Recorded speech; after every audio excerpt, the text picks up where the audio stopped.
Thank you for that kind introduction, yet brief, President Whitman. I'm not an impressive person. Hey, everyone. It's good to be back on the Hill.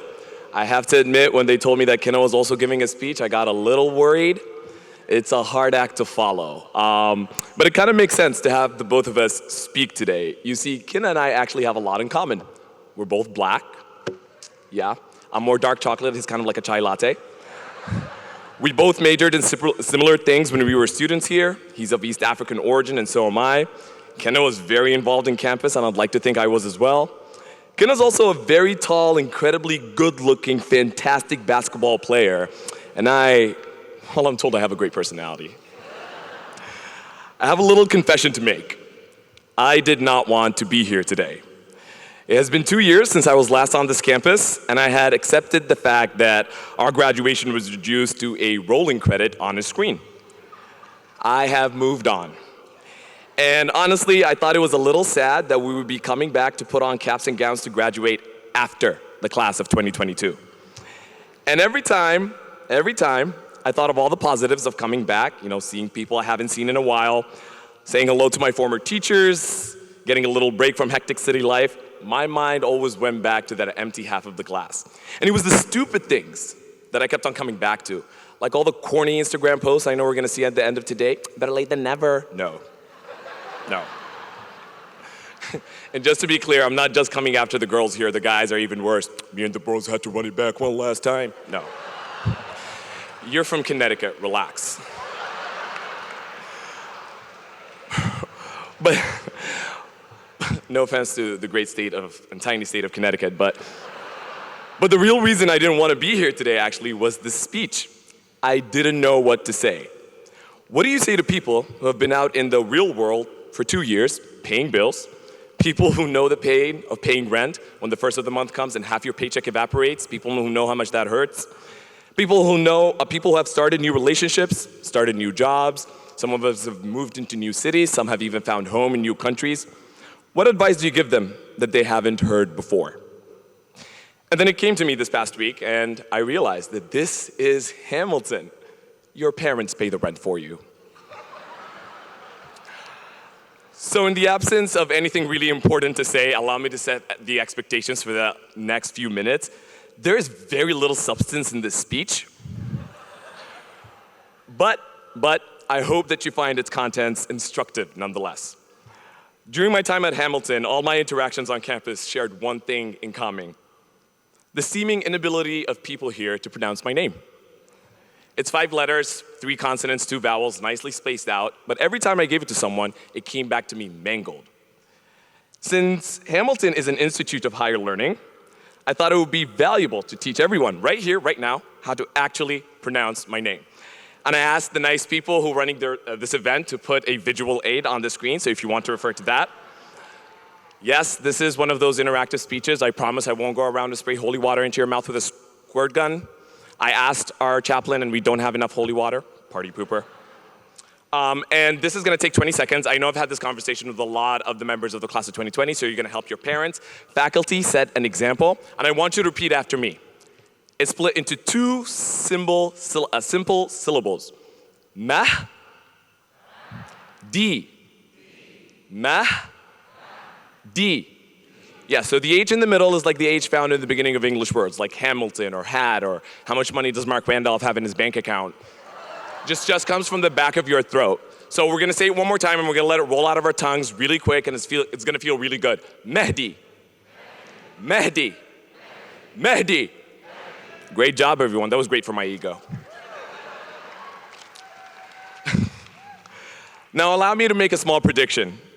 After this ceremony has concluded, and I speak from experience here, one or more of the parents here are going to walk up to me to tell me how funny they thought my speech was. I will smile and shake my head modestly, even though you're really just throwing facts at me. And then they'll ask me, they'll say, "Hey Mehdi, where are you from?" I'll answer, like President Whitman told just a moment ago, that I am Sudanese, I am from Sudan. You will say, "Oh wow, where is that?" Look at me, bro, where do you think it is? Northern Scandinavia? You can say Africa. You would be correct. You know, Hamilton prides itself in imbuing its students with critical thinking skills. Context clues, buddy.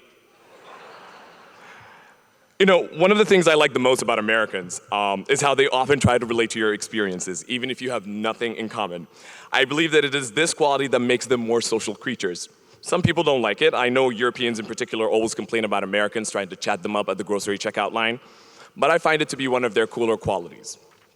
With that in mind, let's go back to what you will find to be a surprisingly prescient prediction of what my conversations after the speech will be like.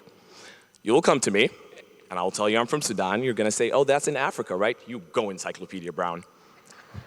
You'll ask me what it's like, and I will answer honestly. I'll tell you how hot it is. I'll talk about our pyramids, the most of any other country on the planet. Yes, even Egypt.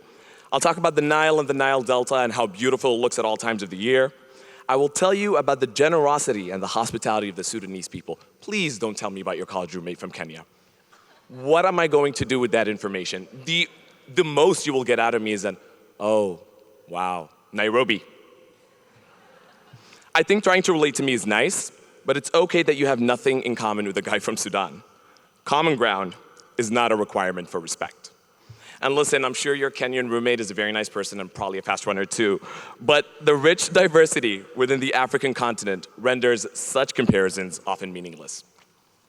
Okay, I lied, there's a serious part in the speech, I had to give them something. It's advice that you've probably heard before, but some that I believe is worth repeating. During my 4 years here at Hamilton, I often heard complaints from students and teachers alike about how isolated life here felt. How things that happened here seemed detached from the realities of the outside world. How the people here seemed unencumbered by burdens or any real consequences that those in the so-called real world often faced. And this complaint made sense. We are quite literally on top of a hill, 5 hours from the closest major metropolitan centers.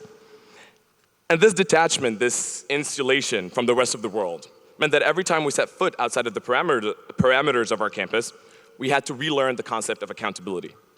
As I mentioned earlier, in the real world, you're expected to partake in pursuits that are wholly your responsibility to see through. You're expected to pay bills, and if you don't, there are consequences for that. You're expected to abide by laws that you may have not known existed, and there are consequences if you fail to obey those too. Now, Hamilton, of course, purports that it instills within its students a sense of agency, a sense of responsibility. But this is a lesson that no school can teach you.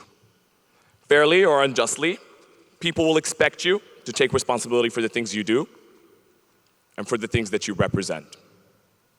Unless, of course, you're a trust fund baby, in which case, do whatever you want. That money is there for a reason, and if you get in trouble, that's what your trust fund is for. It is there to take care of that.